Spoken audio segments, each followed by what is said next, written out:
Yan guys, violet na ang sabaw ng ating ginatang bilo-bilo. Kailangan na nating ilagay ang saging. Yan. Yan na yung saging. At isunod na natin kaagad ang ating bilo-bilo. Naku, ayaw lumagpak. Ayaw lumagpak ang bilo-bilo natin.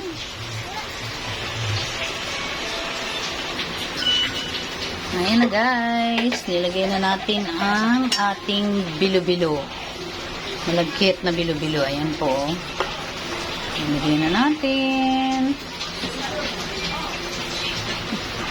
Pag naluto na yan, ilalagay na natin yung sago at yung ating kakanggata. Ayan na guys. Lumutang na ang ating bilo-bilo. Kaya to, luto na po yan. Lumutang na yun. Nakalutang na ang ating mga bilo-bilo.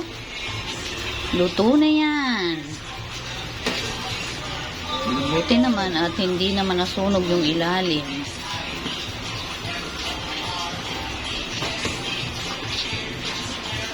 Wow, sarap. Ilang kagandahan sa ube, hindi siya madaling madurog. So, ilalagay na natin ang ating kakanggata.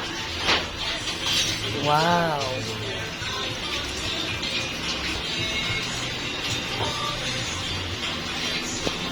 Sindihan natin ang ilaw kasi hindi masyadong makita. Ayan. Wow. Kakanggata po yun. Ayan.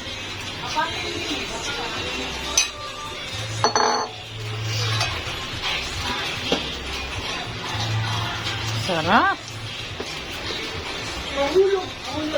Ayan guys.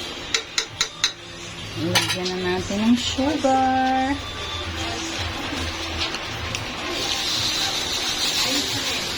Ayaw mo na ito? Ayaw na? Kakain ka?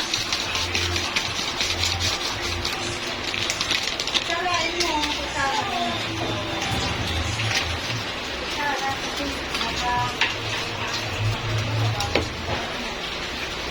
Ngayon guys, pag kumulo na yan, wow, sarap. Wow, sarap. Sarap, oh. Pag kumulo na po yan, ilalagay na natin yung sago. Yung sago kasi ay luto na. Pag nilagay natin ng maaga, baka lulusaw. Ayan guys, kumukulo-kulo na at ilagay na natin ang sago. Ayan. Naubusan po tayo ng gas. Kaya ayan tayo, naka-butane tayo. Naka-butane. Yan o.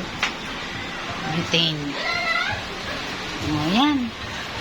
Okay na to guys. Kainan na. Kainan na po.